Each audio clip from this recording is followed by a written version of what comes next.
We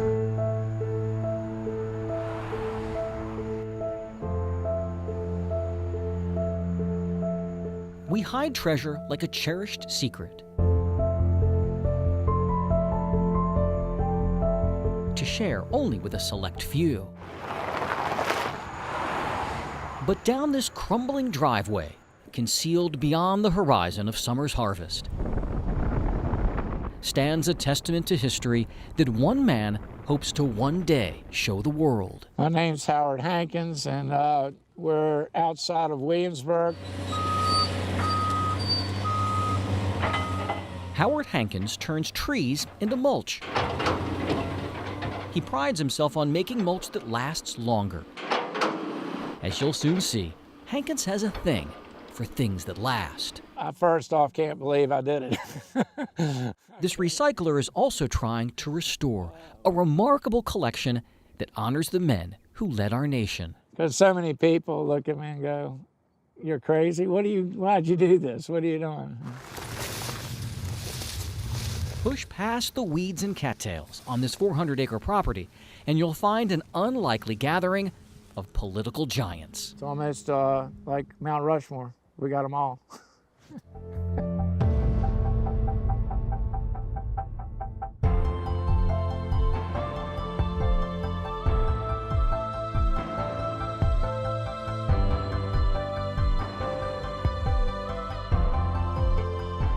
Here tower 43 American presidents. It's unbelievable, the detail, and to be so big. The eyes are looking at you. Their steely gazes, some determined, others ghostly, are all the more impressive thanks to the stature of these haunting sculptures. Each effigy stands 20 feet tall, every detail distinct, from Ike's uniform to Truman's glasses. A lot of Texans and a lot of Virginians. We got Mr. Roosevelt, and back there is George Bush Sr. You got Johnson over there, LBJ. And a lot of people look at George and the way he's got his, it looks like tears that he's crying over Washington, and says Washington's broken and we need to fix that. And despite Washington, D.C.'s dysfunction, Hankins has yet to hear a cross word out here. They're all getting along real well here. I haven't heard an argument out of them. It's those timeless ideals that inspired this 62-year-old to preserve these icons of power. I just couldn't see destroying them. Teddy, Taft, and the rest of this elite gathering once lived at the nearby President's Park. It opened in 2004. Hankins helped to build the facility, which went, well, bust in 2010.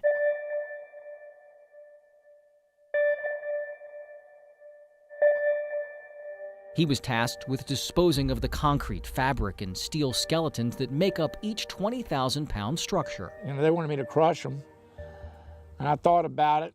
But he decided to save them for history's sake. Figured out how to lift them and put them on the trailer. It took about 7 or 8 days to move them all. Popped a hole in the top of their head, dropped the chain in and caught the framework, the steel framework. The move was hard on these figures. Some suffered broken necks, others chipped chins. LBJ, known for his foul mouth, lost his nose. And the damage to our much-revered 16th president, it's a shame he got shot and killed so soon, was uncomfortably close to the truth. He fell and cracked his head open in the back. That was about the worst damage. There's something about the patina of time that brings these occasionally visionary and often imperfect men back to life. The chips and just the worn look. He looks worn, like he's been tested. And with the deterioration, it makes them look more real than when they were in perfect repair. Hankins is now restoring the statues. He started with Andrew Jackson. And he needs a little touch-up, but he's down to ready for his final coat of paint and a little fine sanding and stuff. But he's got all his hair and eyebrows, got his nose intact, no bees in it. Bees? Some of the statues back there got bees nest up their nose. Hankins says in 6 months, all the statues will be ready for their new home. I want to get it out there. I want to build a museum, and I want people to talk about it. Hankins is designing a new park to be built in the Richmond area, and he plans to make bronze copies of each one for another park in New Jersey. All 43 are out here. 44? 43. Where's 44? He's in the trailer. I got a little ahead of him. The old park didn't have the money to build President Obama, but Hankins assures us a new sculptor will build a full-sized 44, along with November's White House winner. No, you never know. It's a funny world, you know. Maybe we can educate everybody on why they are voting. That'd be a good thing to do. Now the nation faces a new dawn and a consequential choice. At night, it gets a little weird out here. Who will next shape the landscape of our lives and join this treasured cast as the 45th President of the United States? We are at where we believe to be the epicenter here in Waverly. Now, there's literally 3-mile radius of damage. We're in the area that we think was hit the hardest. I have a TV, a very powerful TV light. I'm going to turn it on, and we're going to show you this debris field and look at this tremendous tree near this home that thankfully is still standing. Now, we're just going to take a little tour here, and we're going to pan off to the right, and you can see that Dominion Power is here. They're trying to restore the power. Then we're going to make our way over. You can see a Waverly police officer. That right there, you might not be able to see it. You can't see anything. You might be able to see the washing machines and the dryers. That was a laundromat. That was a business absolutely obliterated. Now we're going to turn off to the right. I'm not sure exactly what this is, but this is one of the mobile homes here in this neighborhood. I'm going to try to get out a Dwayne shot, and you can see that the top of it and the side of it were ripped entirely off by a witness who swears that he saw a tornado. He told us just moments ago that the parts of the mobile home that you don't see anymore literally are across the street. This is his vehicle, which is destroyed. This is the vehicle that he tells me that he was in, this Altima. It's his nephew's. Nephew came over, they said they were going to go for a drive. They got in the car, and then suddenly the wind started picking up and howling. He says that the tornado, according to him, picked up this vehicle about 3 feet, tossed it into the air, and then slammed it back down. He said he and his nephew were saying that they were praying with each other, saying that they loved each other, and he just walked away just moments ago, very, very shaken. One last thing, I want to take you over here. I want to walk a little bit over this way. The 3 fatalities, a 50-year-old man, a 26-year-old man, and a 2-year-old toddler. It's our understanding, according to the neighbor, that somewhere over there, maybe 2 or 3 mobile units down, is where that mobile home was, where those 3 victims were. And this man I was talking to, the neighbor, said that literally the mobile home is just not there anymore. We're about to go for a walk and roll. Okay. Gently. His name is simple. Good dog. So this is a wheelchair that provides mobility for dogs with, in this case, rear leg paralysis. Good boy. It's Mike. Come on. Come on, Bubby. Let's go. He's doing really well with this situation. Come on. But when Sarah Murphy started fostering him a couple of months ago, There's a good boy. this 4-year-old Corgi Beagle mix took on a new persona that defines his resiliency, his spunky stride, and his love of life. No. Mike is not just plain anything. This is Magic Mike. A Good Samaritan found Magic Mike on a West Virginia roadside.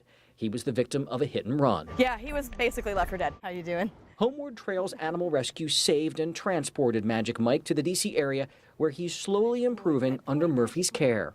He's just the nicest guy, and he's playful and musical. Did she say musical? Mike enjoys music and he likes to participate, and that's pretty special. Murphy sings in a band. During a recent rehearsal, Magic Mike joined her drummer Eric Smith in song. He just likes to throw his head up and sing along with the rest of us. We put Magic Mike to the test to see if he'd sing on short notice. We called him over to Murphy's stereo equipment. Do you want to sing with me? And just like that, he joined in. His bark, yodel, howl, or whatever you call it, reminds us all that even if you've been broken, there is a song inside of you. And even if you've been abandoned, there is a place for you. Jay Korf, Yes. ABC 7 News. Our Jay Korf is out on Dulles Toll Road near I-66. Jay was actually out on another assignment, and he got stuck on the roads out there. And Jay, it looks like there is no movement at all. Where are you right now? None. No movement at all. It is frankly a joke out here, and you can forgive my frustration, but I think I share that sentiment with thousands and thousands of people who are literally stuck out here. Here's the problem. I can tell you based on years of experience that VDOT has not touched this roadway. There's very little snow, I mean, you know, 1/50th of an inch, but there's actually kind of a sheen of ice down here, and that's the problem. So vehicles probably didn't realize that, and there's just crashes all over the place. It's nuts. Now, this is our news vehicle right here. We've been here for about 3.5 to 4 hours, have not moved an inch. Now we're going to walk a little bit and I'm going to show you, I mean, it's just miles and miles of cars. In fact, if we go up here a little bit, you can see people are now starting to get out of their vehicles. Maybe they want to stretch their legs, and there's another person who's hanging out outside of his car down here. This is perfectly safe. Dulles Toll Road, we're almost at I-66, has not moved for hours. I'd say we're now working on our 4th hour, and what we've heard from various traffic reports is that there have been so many accidents and some serious ones that the state police have actually had to shut down some roads, and that's the situation. I also took this picture, bear with me, I think this is pretty interesting, of my Google Maps, and if you look into this, you can see literally you just can't count the number of crashes. You know, the entire Beltway looks like it's almost shut down, quite frankly. We're right over here, nobody's moving, and who knows how long it's going to be until we do move. I could probably from here walk back to the station and get back, quite frankly, quicker. So that's the situation here. I think we're also concerned that because these roads are so slick, you know, how are VDOT trucks going to get here to actually treat these roads? So that's the situation live out here on Dulles Toll Road near I-66. Back to you guys. Jay, that is just unbelievable. They're really a symbol for so much more. The creator of this amazing project tells us it's about hope for a brighter future. Jay Korf is live in Alexandria tonight with more on this display. Jay? Yes, Allison, here's how it works. Go over to the little canister, you grab your battery-operated candle, piece of paper, your pen, write down your positive intention, and then you come over here, you clip it onto the wall below your candle. And in just 2 days, this public installation has become not only a place of expression, but also reflection and healing. Isn't it beautiful? The Washington area may be aglow this holiday season. It's lovely, right? But in Delray, this one says dance a lot. This one says be a light, be a flame, be a beacon. Residents are sharing their light from within. You know, we were driving past and I just saw this wall of light. This one says smile, it's okay, with a happy face. Nancy Belmont created this public space of paper slips and battery-operated candles. Well, you put the light here. It's called Be the Light. Well, my life purpose, I think, is to promote human flourishing. The concept is simple. Take that thing that shines inside you and write it down. It may be a child's wish. You help people out. Yes. Oh, my darling, that's beautiful. Or a parent's hope. And give back to our community. Imagine how you can use your special gifts. As Molly Thornton read the instructions, she realized that she would write a post for her sister. Take action to positively impact yourself. Sorry, my sister just passed away. I'm saying to be the light for her. This wall of light also defines a second chance at life for Margie Brand. I went through a very dark moment about 3 years ago where I was in a terrorist attack. Brand was captured, then released by terrorists during the shopping mall attack in Kenya in 2013 that left dozens dead. And I think this kind of wall and the intention setting is something that truly allows us to decide to shine and to commit to that all the time. Every day we get to choose, darkness or light. This one says hug mommy and daddy every day. I think if we could sit every day and set our intention about being the light, I think the world could be a better place.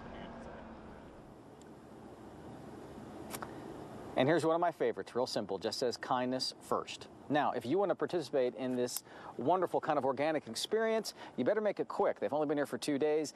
They have 1,050 lights, and about half of them have already been used. And this display closes on December 26th. Reporting live, Jay Korf, ABC 7 News.